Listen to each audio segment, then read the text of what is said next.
بسم اللہ الرحمن الرحیم۔ آج کا ہمارا لیسن ہے پروفیسر مرزا محمد سعید۔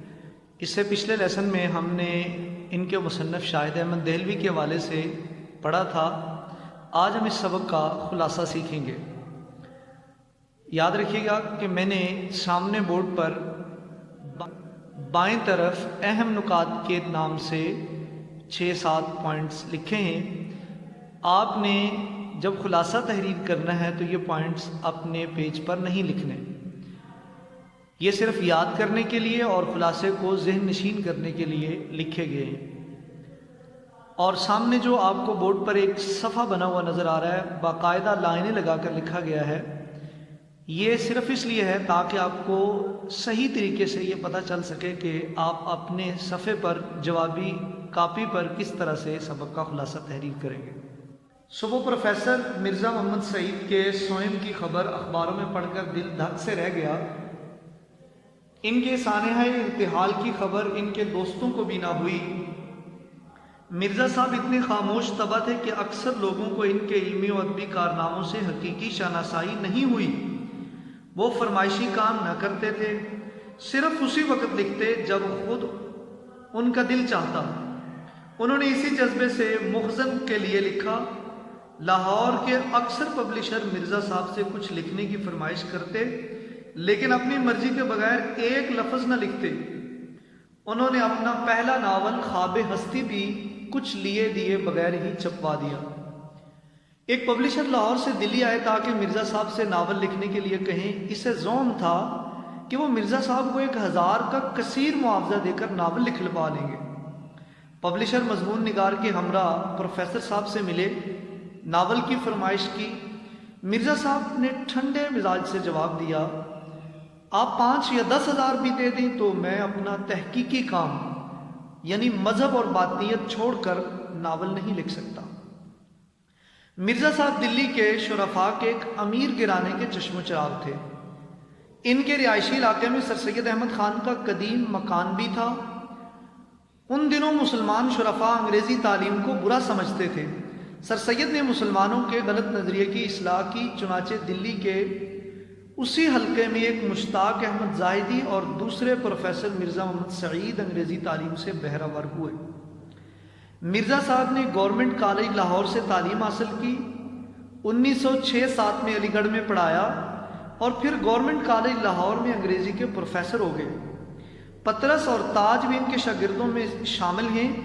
پطرس تو واسرائے ہند سے زیادہ پروفیسر مرزا محمد سعید کا احترام کرتے تھے۔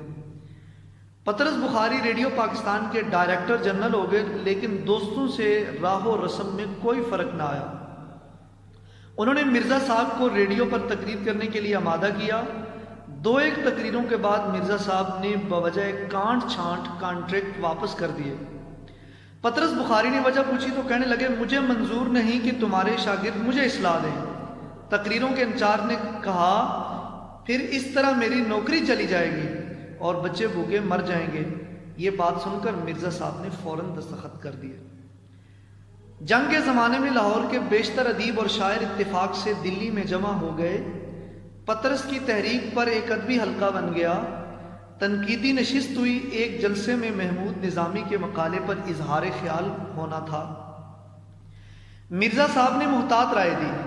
پطرس نے فیض کو اشارہ کیا، وہ مرزا کی بات کاٹ کر بولنے لگے۔ مرزا صاحب جلال میں آ گئے اور فوراً پرانی تہذیبوں کی تاریخ کے اوراق کنگال ڈالے۔ فیض دم بخود رہ گئے۔ آخر چائے کا سامان رکھوایا گیا، جس سے مرزا کا جوش ٹھنڈا ہوا۔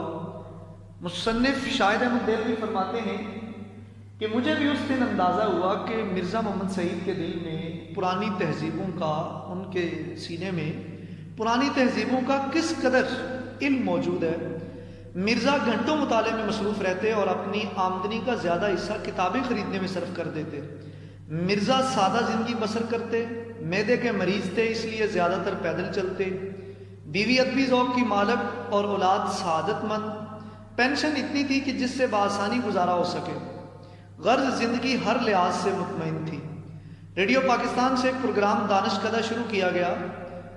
مرزا صاحب کو بھی اس میں شرکت کی دعوت دی گئی۔ مرزا صاحب بولے، انسان دولت یا شہرت کے لیے کوئی کام کرتا ہے، مجھے دونوں کی حاجت نہیں۔ بہت اصرار ہوا مگر وہ ٹس سے مس نہ ہوئے. وہ جو کہہ دیتے تھے اس سے نہ پھرتے تھے. قیام پاکستان سے قبل مرزا صاحب نے سیاست میں بھی حصہ لیا اور صوبائی مسلم لیگ کے صدر اور مسلم لیگ کونسل کے ممبر چنے گئے. کراچی یونیورسٹی میں مشیر رہے. ادیبوں کے گلڈ 1959 کے پہلے اجلاس کی صدارت مرزا صاحب نے ہی کی تھی. مرزا صاحب اکہرے بدن کے خوش وضع انسان تھے. آنکھیں روشن، رخساروں کی ہڈیاں ابری ہوئی، داڑھی منڈی ہوئی، دھان پان سے آدمی. وہ زمانے کا شکوہ نہ کرتے. دلی میں سب سے پہلے انگلش سوٹ مرزا ہی نے پہنا. انہیں 32 سال سے ہمیشہ شیروانی پہنتے دیکھا گیا. 40 سال کی عمر کے بعد ہاتھوں میں راشا آ گیا تھا، اس لیے لکھنے میں دقت محسوس ہوتی تھی. خلوت پسندی کی عادت زیادہ تھی.